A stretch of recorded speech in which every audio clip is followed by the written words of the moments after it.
Hey everybody, this is Tracy here with another edition of A View from Tracy's Point, and we are here to pick back up on the breakout of the appeals that Jennifer Bonjean filed in the Eastern District of New York, or the United States, versus Robert Sylvester Kelly. And so guys, I had told you all, I believe it was on the last video, that it could take up to 18 months for the courts to come back with a decision. So I want to make a correction, because I was getting ready to do the video about Azriel and Faith Rogers and the whole herpes thing. But in the beginning of that video, I actually walk you through the appeals process. And towards the end of me talking about the appeals process, I talk about the fact that in the Bill Cosby case, that level, which is not the federal level, that was in the Pennsylvania court, it stated that it could take up to 180 days, not 18 months, for the judges or the justices to come back with a decision.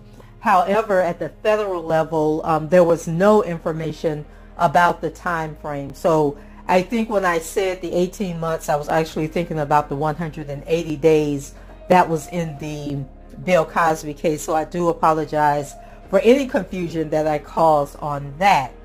And so yesterday was the oral arguments for the Eastern District of New York appeal, and I have that recording and I will put it at the end of this video.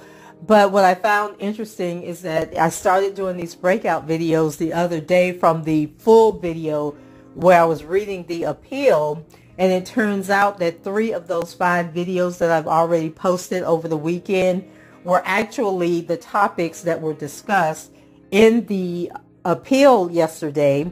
And so this video where I talk about Azriel and Faith and the herpes would have been the 4th topic that they talked about. So we'll go ahead and post that video now. But just wanted to make that clarification that when I said the 18 months, I was actually thinking about the Bill Cosby case. And in the Pennsylvania Superior Court, it could take up to 180 days to get a decision back. And when I was researching on the federal level, it did not give a specific time frame on how long it could take the justices to come back with a decision. So you guys know, when I screw up, I don't mind coming back and fessing up and apologizing for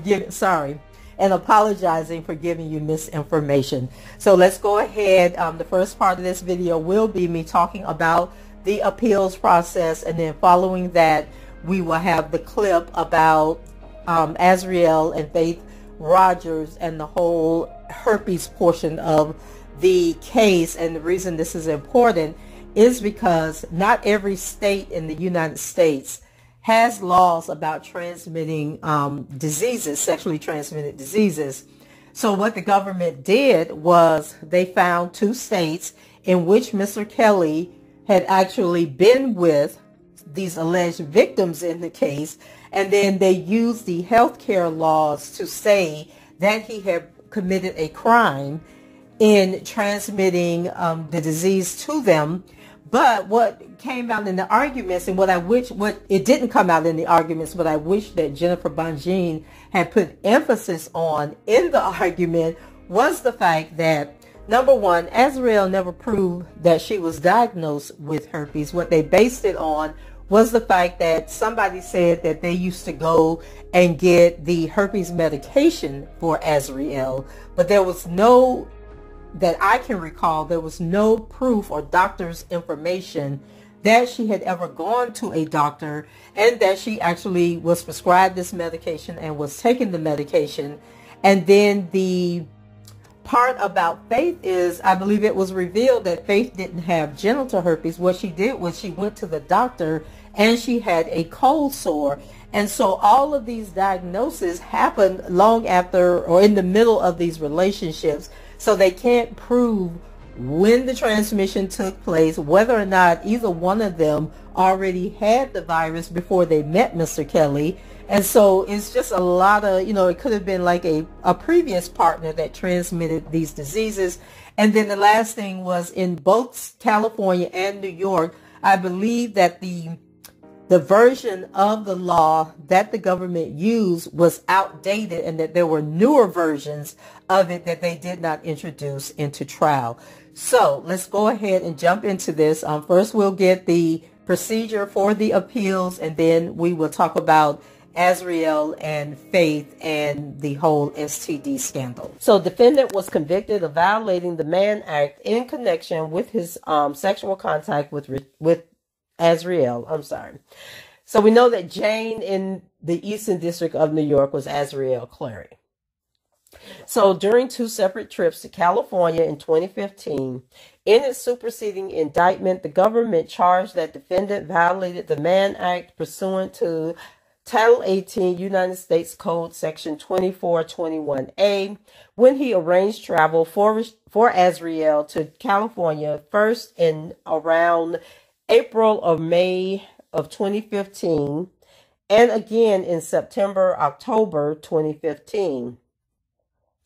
With the intent of exposing her to herpes. And then she has racketeering acts 8A, 9A, and count 2. Alternatively, the government charged that defendant violated the Mann Act pursuant to Title 18 United States Code 2422A when he induced Azriel to travel to California for the purpose of exposing her to herpes, Racketeering Act 8B. The government also charged that defendant violated the Mann Act when he enticed Azriel, a minor, to travel to California in September and October 2015 for the purpose of violating California Penal Law Sections 261.5A and 261.5B, Racketeering Acts 9A and 9D, and counts 3 and 4. And when I tell y'all, they had the jury so confused with all these counts and stuff, they had no clue what they were ruling on. So A, insufficient evidence of intent. Because defendant's motivating purpose in arranging travel for Azriel to accompany him on tour in California on both occasions had absolutely, I think she meant to put nothing in here. She had absolutely to do with exposing her to herpes. Yeah, I think she meant nothing to do with exposing her to herpes. The government failed to prove Section 2421A violations of the Mann Act. Similarly, defendant had no intent to induce or coerce Azriel to travel to California to expose her to herpes as required by Section 2422A. Thus, Racketeering Acts 8A, 8B, 9A, and Count 2 must be vacated. Section 2421A provides that whoever knowingly transports an individual in interstate or foreign commerce or in any territory or possession of the United States with intent that such individual engages in prostitution or any sexual activity for which any person can be charged with a criminal offense or attempts to do so shall be fined under this title or imprisoned not more than 10 years or both. The government's superseding indictment, Racketeering Acts 8A and 9A and Count 2, charged that the sexual activity for which defendant could be charged as a violation of California was a violation of California Health and Safety Code Section 12290, which prohibits a defendant from willfully exposing someone to a contagious, infectious, or communicable disease, seemingly in the circuit, like others, to establish intent for Section 2421A purposes. The government must prove that a quote-unquote significant or motivating purpose behind the travel was to engage the individual in the charged illegal sexual activity. And then she cites United States versus Miller, which was heard in the Second Circuit in 1998. United States versus An Sun Kim, which was heard in the Second Circuit in 2012. United States versus Hayward, which was heard in the Third Circuit in 2004. And then she also says to see Mortensen versus United States, which was a case from 1944, holding that an intent must be the dominant motive of such interstate movement. The illegal sexual activity must have not been merely incidental to the trip. So basically, they were saying that she's saying that the fact that they had sex was merely incidental, but the purpose had to been was for him to have woken up that morning and said, okay, I know I have herpes. I am going to infect Azriel with herpes when we go to California. So that's basically what she's saying there. So under the significant or motivating purpose standard, the government's evidence of intent was insufficient because the record fails to show that defendant intended to transport Azriel to California at any time for the purpose of exposing her to herpes. The prohibited sexual activity charged. The government and the district court agreed that the purpose of the travel was not to expose Azriel to herpes, but argued that the motivating purpose in bringing Azriel to California was to have sex, and that because those sexual activities could have resulted in defendant being charged for violating the California Health Code for failing to disclose his herpes diagnosis, the government's proof were adequate. So this logic is gravely flawed as it reads the intent element entirely out of the statute. Let's see, Section 2421A, violation of the Mann Act, punishes travel plus intent to commit a prohibited sexual activity. In this case, that prohibited sexual activity is a violation of the California public health laws. The act is not so broad as to punish travel plus a violation of a state law that results after the fact. Indeed, the United States Supreme Court held long ago in Mortensen versus United States in 1944 that the intent must be found to exist before the conclusion of the interstate journey. So he would have had to have said, I'm going to give her herpes prior to having her come to California. So see also United States versus Haslig, 7th Circuit from 2017. The crime begins in the state where the defendant set out with the intent to cross the state line and commit the crime. United States versus Griffith, which was heard in the Southern District of New York in 2000, quoting Comenetti versus United States, and that was a case from 1917. The purpose of the Mann Act was to punish the movement in interstate commerce of women and girls with a view to the accomplishment of the unlawful purposes prohibited. The district court is simply wrong when it suggests that to satisfy the intent element, a general intent to engage in legal sex that ultimately could be charged for reasons entirely unrelated to the original intent of the travel satisfies the elements of a Section 2421A violation. Consider the hypothetical where a man arranges to have his adult paramour travel to another state for sexual purposes, but once again, she declines his sexual advances and he sexually assaults her. Under the district's court logic, this would constitute a Mann Act violation, which it decidedly is not. It surely would constitute a crime under California law, but not a Mann Act violation. The Mann Act was never intended to be a tool to punish violations of state law, particularly violations of public health laws.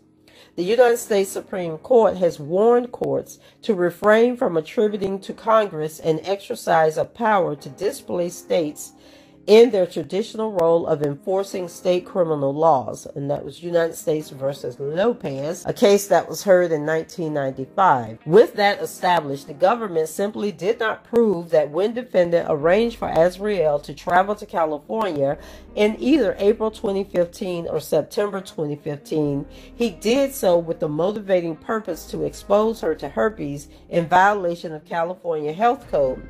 Similarly, defendant did not, as a matter of of law violates Section 2422A, where even if he induced Azriel to travel to California in April 2015, he didn't, as argued. It was not with the intent or purpose to expose her to herpes. The government charged defendant with multiple violations of the Mann Act in connection with 2 sexual encounters with Faith in New York. Specifically, the government charged defendant with violating Title 18, Sections 2421A and Section 2422A in connection with the sexual encounter that occurred in New York on May 18, 2017, racketeering acts 12A and 12B, and counts 6 and 7, and another encounter that occurred on February 2nd, 2018, racketeering acts 14A and 14B, and counts 8 and 9. A. Insufficient evidence of intent. Racketeering Acts 12A and 14A, counts 6 and 8, charge that defendant transported Faith to New York on separate occasions, May 18, 2017 and February 2nd, 2018, with the intent to engage her in sexual activity that would expose her to herpes in violation of New York Penal Law Section 120.20, reckless endangerment, and public health law, Section 2307, Section 2307, knowingly exposure of infectious venereal disease. Because there is no link connecting defendant's transportation of Faith with an intent to expose her to herpes, defendant cannot, as a matter of law, be guilty of the charge Section 2421 violations. As discussed at length supra, the government must prove that the charged illegal sexual activity is a significant or motivating purpose behind the transportation. Because the defendant's purported violation of a New York public health law prohibiting him from exposing a partner to herpes and reckless endangerment was incidental to Faith's trip rather than a motivating purpose in transporting Faith to New York, the intent requirement of the statute cannot be sustained. As previously discussed, defendant must possess an intent to carry out the prohibited sexual conduct prior to travel. The government misled the jury concerning the law, which would explain why the jury returned guilty verdicts on these counts, when it argued that defendant transported Faith to New York for the purpose of sex. The only remaining issue is whether the sexual activity that he brought her here for was illegal, and it was. The argument falsely suggested that the government only needed to show a general intent to transport Faith to New York for sex, irrespective of whether he possessed an intent to engage in illegal sexual activity. As addressed supra, the government proves a Section 2421A by showing transportation plus intent to commit unlawful, and she has that in parentheses, sexual activity, not intent to commit lawful sexual behavior that may result in illegal conduct. Thus, the government was required to show the motivating purpose behind defendant's transportation of Faith was to expose her to a venereal disease in violation of the specific offense charged.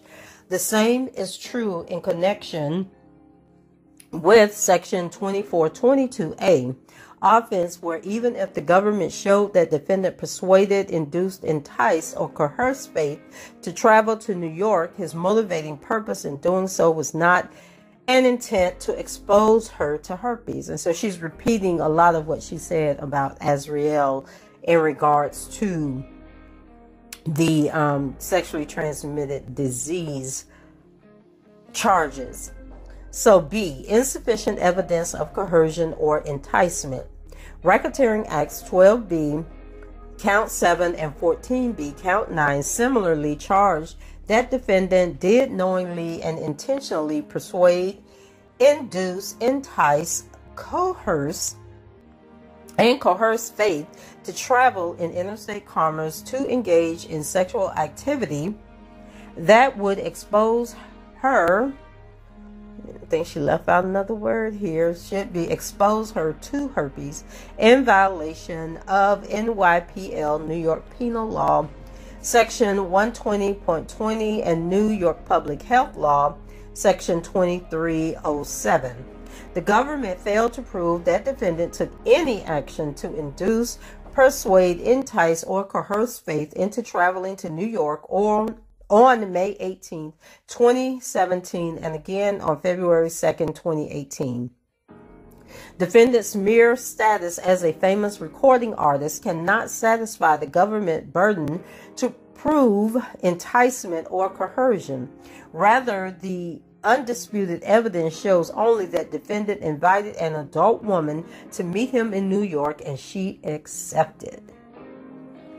In March 2017, Faith attended one of defendant's concerts in San Antonio, Texas with her sister. Faith had an opportunity to meet defendant at an after party backstage along with other individuals. Defendant and Faith had a conversation during the after party, and defendant provided her with his phone number. After that encounter, Faith and defendant kept in touch via text and FaceTime. The conversations were normal, appropriate, and pleasant. Defendant complimented her appearance. Faith testified that defendant referred to himself as Daddy during their conversations. According to Faith, defendant asked her to be called by Daddy, and she agreed. Faith did not testify that defendant forced her to call him Daddy. Indeed, defendant and Faith had met exactly one time when Faith began calling him Daddy. On the issue of travel, Faith had this to say. Question: in your communications with the defendant, how, if at all, did the topic of traveling to see him come up?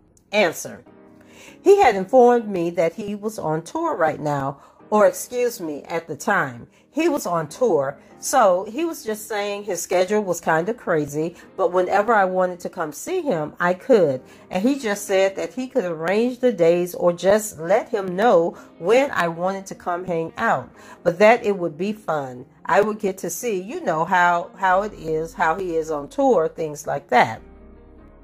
Defendant told Faith that if she wanted to come to his shows, she could contact his assistant and he would arrange it for her.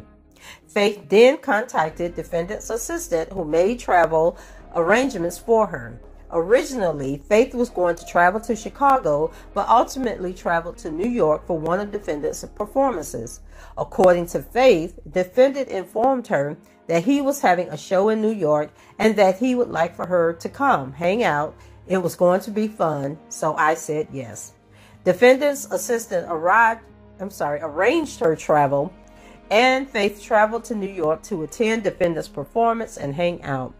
The Second Circuit has made clear that the terms persuade, induce, entice, and coerce are words of common usage that have planned. United States versus Wakar. Second Circuit, 2001, United States versus Gagliardi. Second Circuit, 2007. The court distinguishes this conduct from merely asking, which is not sufficient to demonstrate criminality. Recognizing that there might be some uncertainty as to the precise demarcation between persuading, which is criminalized, and asking, which is not. And she put that same language in the part about Azriel. So no rational juror could conclude from Faith's testimony that defendant coerced or enticed her to travel to New York for the purpose of giving her herpes, no less. By Faith's account, defendant was polite, generous, and appropriate, leaving it entirely at her discretion to come to New York to attend the concert. Defendant's invitation does not equate to inducement or persuasion. C. New York Penal Code 120.20, reckless endangerment. To the extent defendant's Mann Act convictions rest on violations of NYPL 120.20, the government failed to sustain its burden because unprotected sex with a person who carries the herpes virus does not establish a substantial risk of physical injury. No New York court has ever found as such. Indeed, as best as defendant can tell, no one has ever been prosecuted in the state of New York for reckless endangerment for exposing a sexual partner to herpes who was not infected with herpes. Needless to say, the law on this issue is lacking. At the outset, Faith did not contract genital herpes. Faith claimed that at some point in time after she visited New York, she was diagnosed with herpes type 1 after getting a cold sore on her mouth. She did not testify that she contracted genital herpes, and there is no evidence that she did. Presumably, even the government would concede that cold sores caused by herpes type 1 and carried by 50% of the population does not cause a substantial risk of serious physical injury. Furthermore, as a matter of law, unprotected sex with someone who has genital herpes does not establish a substantial risk of serious physical injury. According to the city health department, 1 in 4 New Yorkers has genital herpes. And then she has a couple of websites, one from WebMD and the other from New York Daily News. The one from WebMD talks about pain management for herpes, and then the one from the New York Daily News is where she gets the quote about 1/4 of city residents in New York have herpes. So she goes on to say, if sexual intercourse with individuals who merely carry the genital herpes virus carries the substantial risk of serious physical injury, New York City would have astronomical hospitalization and death rates from the transmission of herpes. Although Dr. Hoskins, the government's expert witness, identified some serious but unusual health risks associated with the contraction of genital herpes, the offense of reckless endangerment requires a showing of a substantial risk of serious physical injury. To be clear, defendant accepts that in rare circumstances, someone afflicted with herpes could suffer serious physical injury, but here the government did not prove that Faith faced substantial risk or being infected with herpes, or that a substantial risk that would suffer the rare complications that would satisfy the serious injury, physical injury element. Dr. Hoskins estimated that there were, Dr. Hoskins estimated that there exists a 10% to 20% chance of a risk of transmission when someone is managing their infections with Valtrex, as defendant was. This hardly qualifies as a high risk of transmitting the disease, nor does it consider the even lower risk that someone who contracts the disease will suffer the rare complications that could qualify as serious physical injury. Herpes is not deadly. It's treatable, if not curable, and rarely causes any serious protracted health impairments. Complications associated with herpes carries a low rather than substantial risk of serious physical injury as defined by the statute. The government cannot, as a matter of law, sustain this claim. In short, merely having unprotected sex with someone who carries the virus cannot, as a matter of law, create a substantial risk of 1, being infected with the disease, and 2, suffering the rare complications that qualify as a serious physical injury. The government cannot point to a single case that supports the prosecution's expansive reading of the statute. D. New York Public Health Law, Section 2307. To the extent defendants' Mann Act convictions rest on violations of New York public health law, Section 2307, the government failed to sustain its burden because there was no evidence presented at trial demonstrating that defendant was infected with a venereal disease during his sexual interactions with Faith, which explains why she never contracted genital herpes from the defendant. New York public health law reads as follows: Section 2307, venereal disease, person knowing himself to be infected. Any person who, knowing himself or herself to be infected with an infectious venereal disease, has sexual intercourse with another shall be guilty of a misdemeanor. By the plain terms of this antiquated provision, a defendant must know himself to be infected with an infectious venereal disease to violate the provision. The government and the district court interpreted infected to mean merely carrying an infectious disease rather than having a herpes-related infection.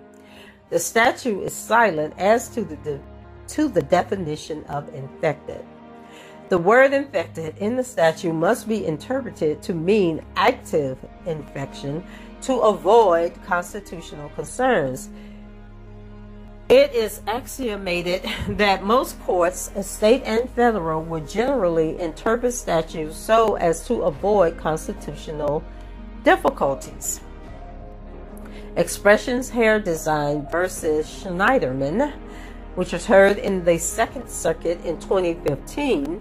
As the evidence at trial showed, herpes is a virus that may constitute a venereal disease, but it does not follow that having the virus equates to having an infection.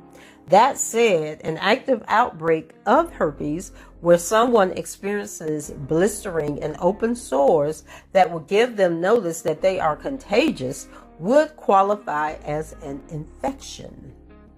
The only logical and constitutional reading of the statute requires the government to show that defendant was experiencing a herpes infection at the time of his sexual encounter with Faith, which would have put the defendant on notice of the possibility of transmitting the disease to a sexual partner.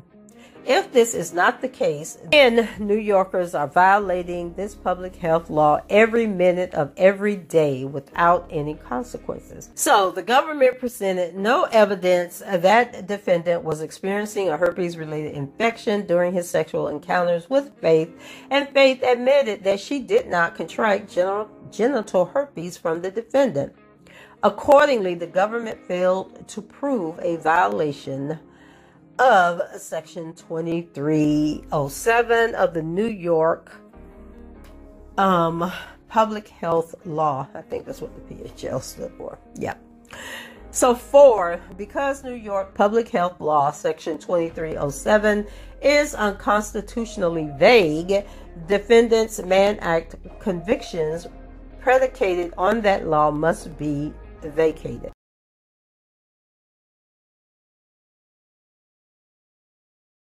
Go ahead, leave your comments below, rate the video, and subscribe to the channel if you haven't done so already. And until the next time, I shall talk to you guys later. Enjoy your Saturday. Bye.